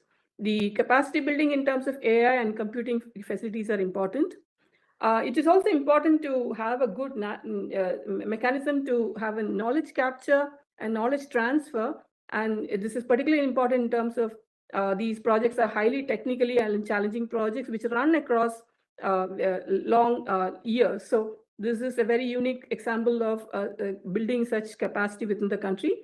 And in terms of science communication, it is important to communicate science to the public and also pass on the excitement and the discoveries which are made over here, and also to show what kind of technology is developed and how one gets access to these kind of laboratories and things like that. And for that, a good connect between scientific institutions and planetarium are important, and this also helps to communicate science effectively and also interact with researchers themselves and also people who are directly involved with these kind of projects. So these were the entire summary, and thank you for the thank you for your attention. Thank you. Professor Annapurni Subramaniam, thank you, ma'am. We now turn to remarks by Mrs. Manmeet K. Nanda, Additional Secretary, DPWD, expert from Department of Empowerment of Persons with Disabilities. Ma'am, over to you.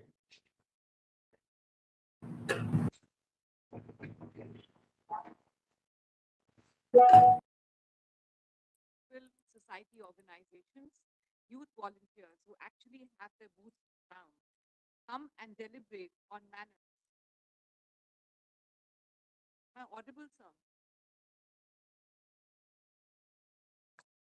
You are audible, ma'am. Yes, we can hear you. So we had representatives from the government, from the private sector, corporate, civil society organizations, youth volunteers who have actual boots on ground, deliberate on how to strengthen the ecosystem for employment-linked skilling of Divyangjans. The panelists also shared best practices, innovative models, and policy suggestions. The deliberations were organized around 5 thematic pillars, the 5 Ps as we would like to summarize, each capturing a distinct dimension of challenge and opportunity. Passion. The webinar opened with the strong affirmation that there needs to be a broad consensus that technical skilling itself is not sufficient. What is needed is an inclusive workplace culture, leadership commitment from employers, staff sensitization as essential prerequisites before training and hiring PWDs.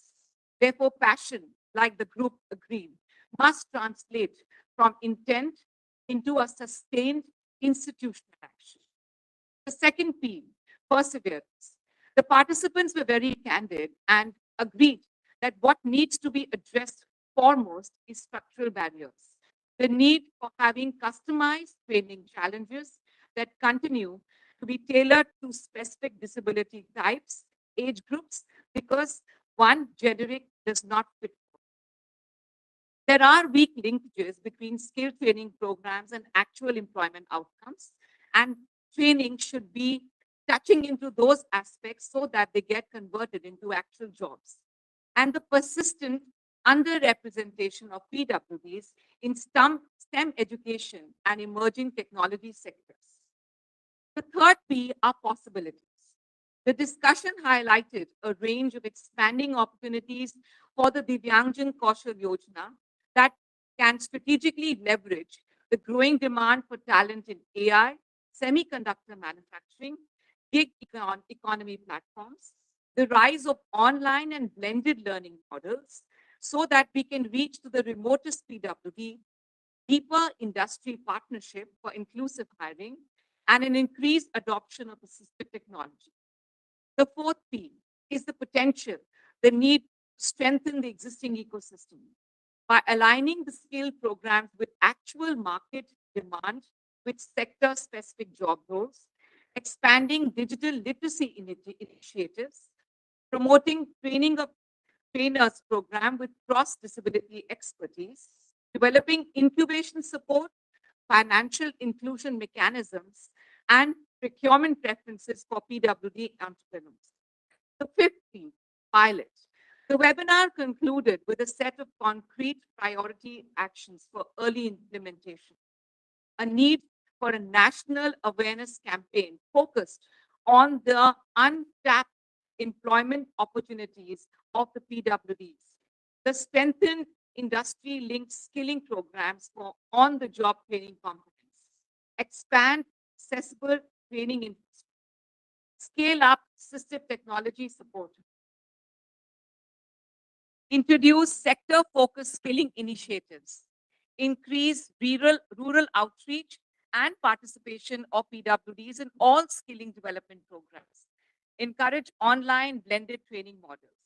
In conclusion, the Divyangjan Kaushal Yojana post-budget webinar underscored a shared national resolve among the government and the stakeholders to transform disability-inclusive skilling from intent to impact. Across these 5 pillars of passion, perseverance, possibilities, potential, and pilot, stakeholders converged on a clear imperative. Skilling must be demand-driven, accessible, and employment-linked. Thank you. Thank you, Mrs. Manmeet Nanda. And we thank all the moderators for their leadership and insights in the webinar today. And we now turn to honorable ministers for their remarks and guidance. May I first request Dr. Jitendra Singh, Honorable Minister of Science and Technology, to share his thoughts with us. Good evening. You may recall that one of the highlights of the Honorable Prime Minister's 76th Independence Day speech was the acknowledgement of the profound knowledge of ancient Indians, or the traditional Indian knowledge. India has a dominant presence in astronomy and astrophysics, as well as astrophysics research, and has contributed immensely in this field. We have demonstrated our capabilities through indigenous space missions like AstroSat, like Aditya L1, like ExpoSat. India has participated in major international projects like the Facility for Anti-Proton and Ion Research, or FAIR, 30-meter telescope, TMT, square kilometer array, SKA, LIGO India, etc., etc. The expertise and the experience which our scientists have developed through these global consortia projects helped us reshape our S&T landscape.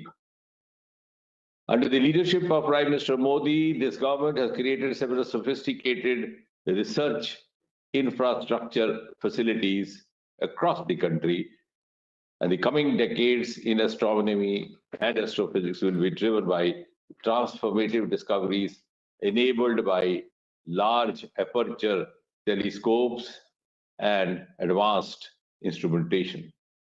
India had established a 2-meter Himalayan Chandra telescope, the HCT, established in the year 2000 at Halle, Ladakh, which facilitates more than 250 researchers and is on the number of the researchers is on the increase.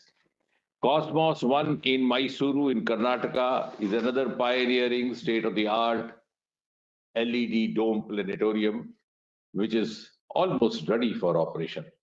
As you are aware, the Union Minister for Finance in the budget speech in 2026-27 has announced to set up 2 more telescope facilities, namely the National Large Scale Telescope and the National Large Optical Infrared Telescope, as well at the same time upgradation of the Himalayan Chandra telescope that I just now referred, and also developing of a new Cosmos 2 planetarium.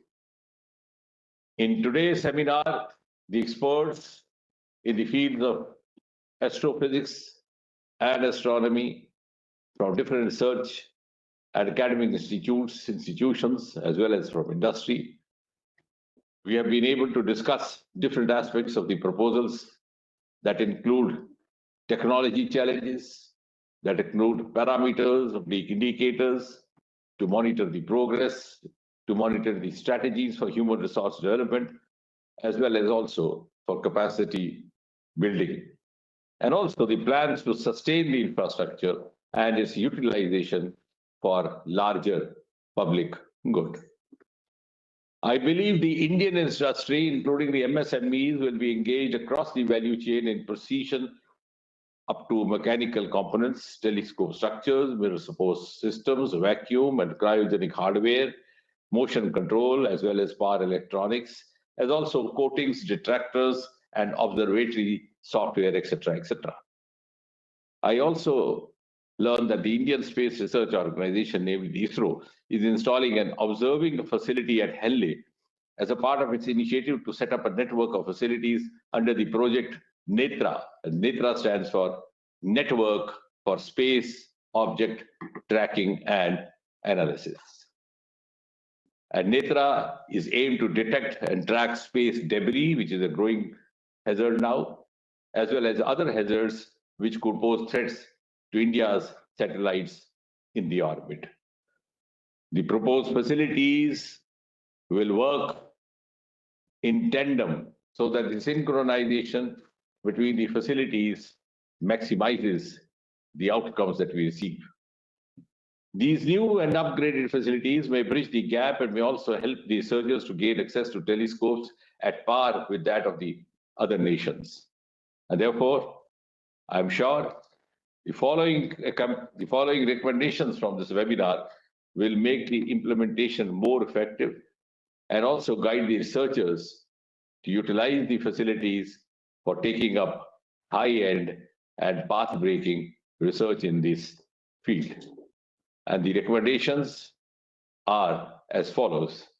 A, involve all the major institutions with astronomy in the making of the telescope and the back-end instruments. The second recommendation I make is the B1, the key technologies that need to be developed in the country to be done with academia, industry, partnership. As you know, the government has been very supportive about a larger synergy between industry, research, academia, and industry.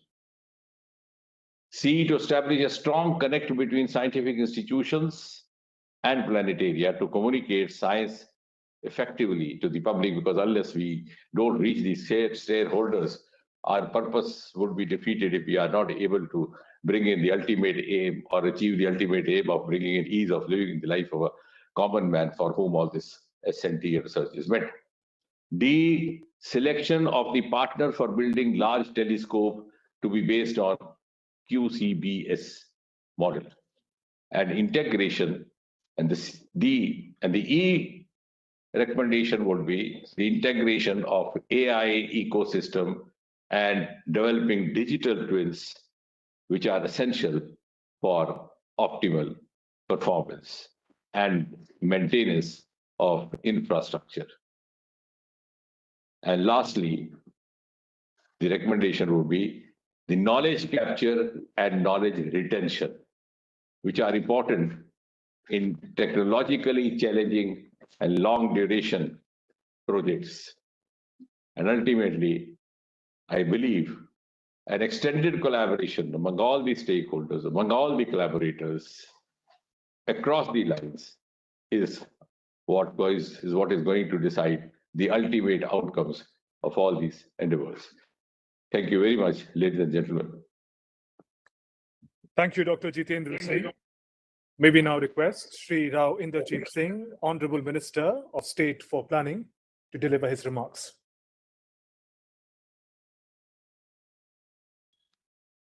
Honorable Ministers, distinguished participants, ladies and gentlemen. As we come to the close of today's discussion, the deliberations have highlighted several important themes on strengthening the budget announcement on high-powered education to employment to enterprise standing committee and enhancing the role of the services sector in India's growth journey. One of the key points that has emerged from the discussion is the need to significantly improve the quality of higher education to drive job opportunities and position India as a global services hub. While the services sector continues to contribute majorly to economic growth, contributing over 50% of GVA, nearly 1/3 of employment, and a significant share of exports, there remains a persistent gap between education and workforce readiness. Addressing this will require stronger alignment between academia and industry, including greater industry participation in curriculum design, board of study, and academic councils and training systems. Participants also highlighted the importance of expanding structured internships and work integrated learning programs so that students gain meaningful industry exposure and practical skills during their academic journey. Another important theme of the discussion was the growing role of artificial intelligence and digital public infrastructure in shaping the future of services and employment. AI adoption has the potential to significantly enhance productivity, innovation, and global competitiveness. However, enabling this transition will require appropriate infrastructure, innovation sandboxes, and supportive ecosystems so that businesses, particularly MSMEs, can effectively adopt these technologies. The panels also emphasized the need to strengthen research and innovation ecosystems, including the establishment of centers of excellence in R&D with participation from the private sector. In addition, the importance of building flexible and future-ready learning systems, upskilling teachers at scale, particularly in emerging areas such as AI, machine learning, and deep technologies, was emphasized. The discussion also highlighted the importance of collaboration between policymakers, industry, and academia to bridge skill gaps and accelerate innovation. Strengthening of center-state coordination and promoting services clusters and innovation hubs in Tier 1 and Tier 2 cities can further expand employment opportunities and support regional economic growth. At the same time, stakeholders highlighted the need for credible and flexible regulatory institutions that can improve education quality, attract talent, and respond to evolving industry needs. Finally, the importance of clear and measurable indicators was emphasized to ensure accountability and to track progress. The insights shared during today's webinar provide valuable inputs for shaping policy directions, particularly in the context of the said committee. With that, I would like to thank all the distinguished panelists and participants for their valuable contributions to today's discussion. Thank you. Thank you, Shri Rao Inderjit Singh Ji. We now request Shri Ashwani Vaishnav, Honorable Minister for Information and Broadcasting, to share his thoughts with us. नमस्कार। पहले तो मैं सबको धन्यवाद देना चाहूँगा। बहुत ही बड़ी संख्या में करीब 1000 से अधिक पार्टिसिपेंट्स आज के पूरे वेबिनार में आए और बहुत ही महत्वपूर्ण सुझाव आए। ऐसे सुझाव आए जिन सुझावों का डायरेक्टली उपयोग किया जा सकता है और जिनको पॉलिसी में इंटीग्रेट किया जा सकता है, ऐसे कई सुझाव आए। तो इसके लिए मैं सभी पैनलिस्ट को, सभी पार्टिसिपेंट्स को, सबको मैं धन्यवाद देना चाहूँगा। आपके सुझावों से ही आगे देश की पॉलिसी का निर्माण होगा और देश के विकसित भारत के रास्ते में आपके सुझाव बहुत महत्वपूर्ण है। मैं कुल मिला के 3 विषय यहाँ पे आपके सामने रखना चाहूँगा। पहला विषय है क्रिएटर्स इकोनॉमी, एक ऐसा सेक्टर बन के उभरा है जो कि पिछले 7-8 वर्षों में और विशेषकर डिजिटल इंडिया की जो पहुंच गांव-गांव में हुई है, ग्रामीण क्षेत्रों में हुई है, उसका जो इम्पैक्ट हुआ है, उससे पूरी नई इकोनॉमी क्रिएटर्स इकोनॉमी बन के उभरी है।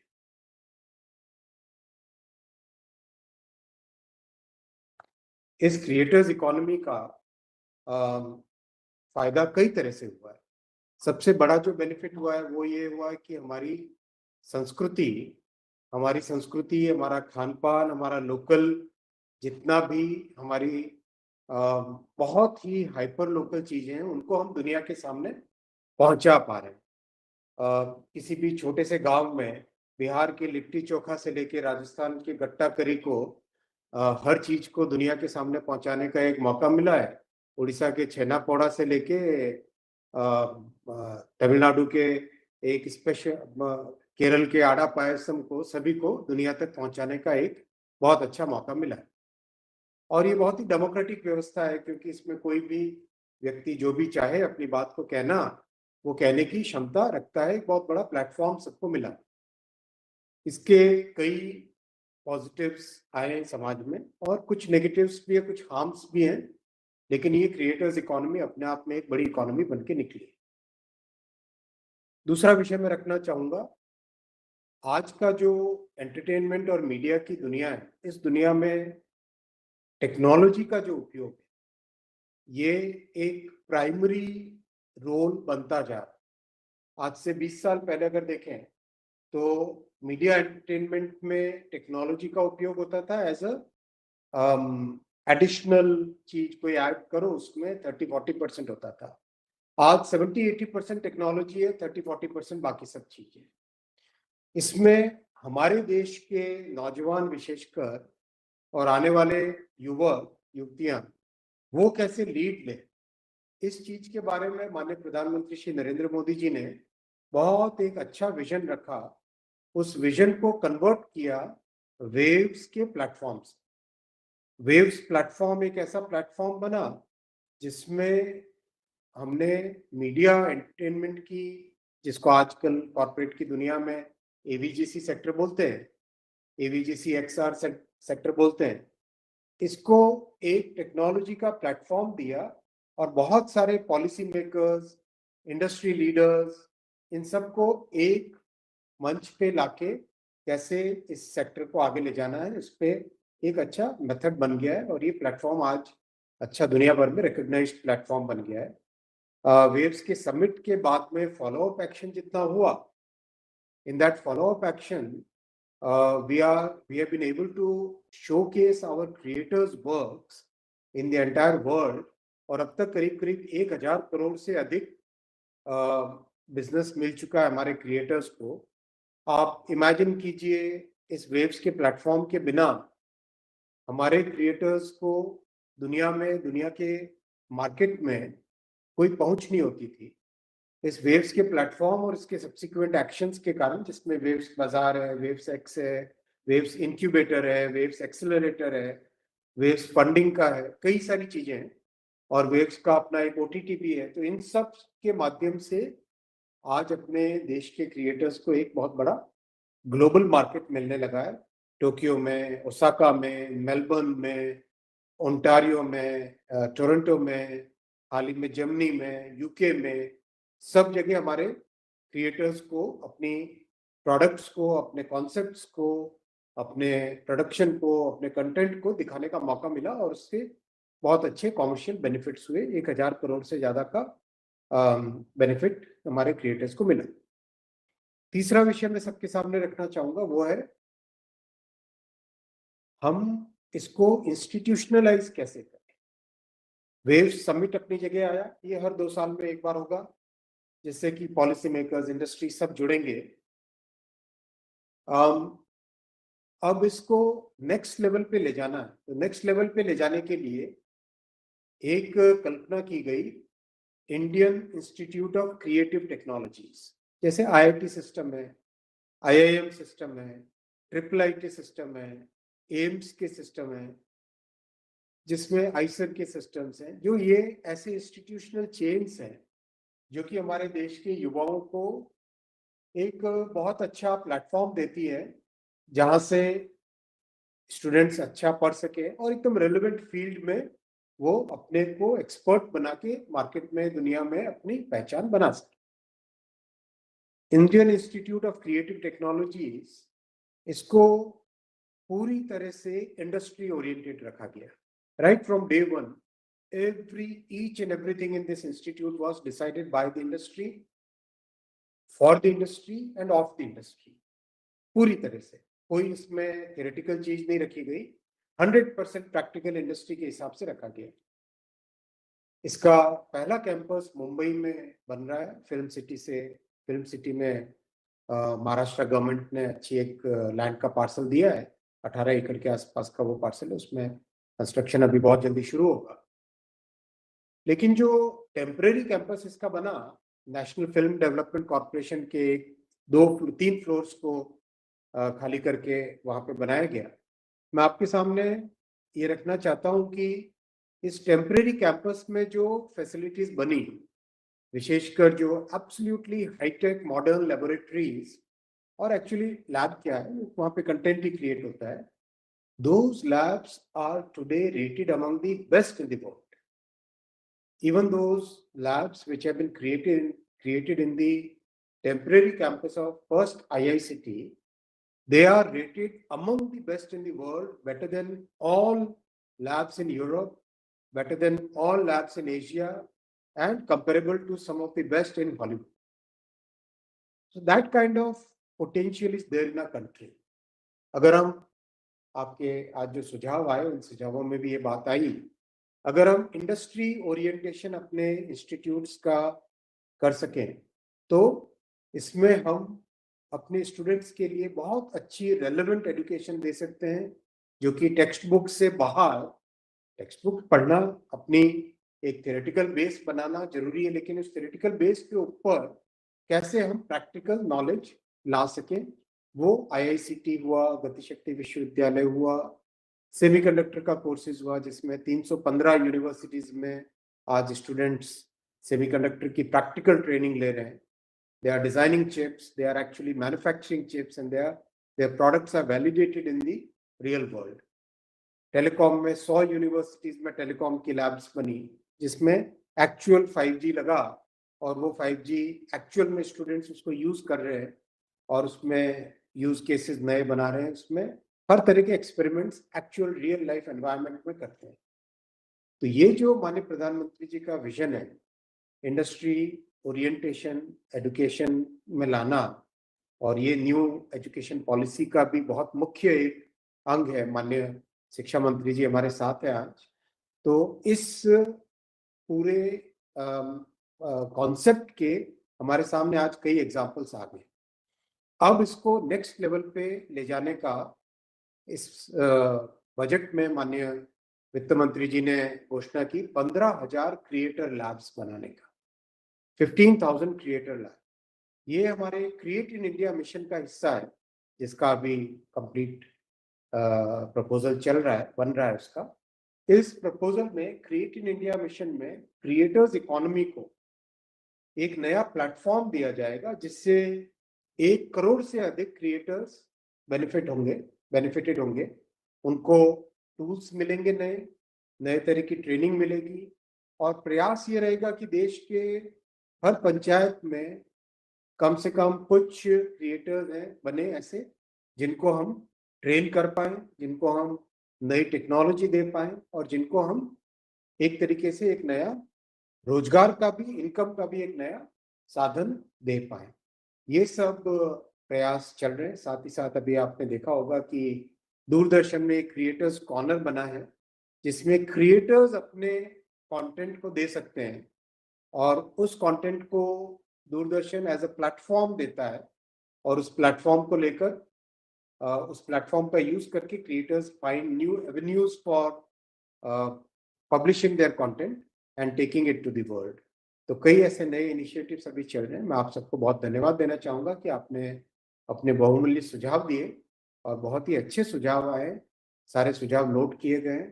अभी create in India mission final जब होता है, उसमें आपके सुझावों का पूरी तरह से उपयोग किया जाएगा, और साथ ही साथ आईआईसीटी को जब आगे बढ़ाते हैं, नए लेवल पे लेके जाते हैं, और प्रसार भारती के